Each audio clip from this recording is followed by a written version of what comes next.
olan işkenden sen oldu. Gardır ya. Bakın çıkışın bacak olsun mu? Acizlaştın. He? Sen kimce kuyruğu olan. Yavaş. He? Bacakla. Bir de kendi kalacak biz bacakla. Buradan iş değil. Yüzü kolunu göstersin kolunu. Kolunu göstersin. Buradan sen. Kolunu gir. Kolunu gir. Kolunu göstersin kolunu. Kaçıla. Bu kişi ne yapıyor? Kaçmayın sırada bak. Yap sağda sağ sol. Abdan saldık.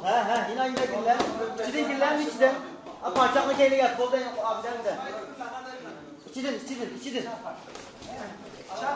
İşte ben de bile şey yaptım. Kolunu götürün kolunu.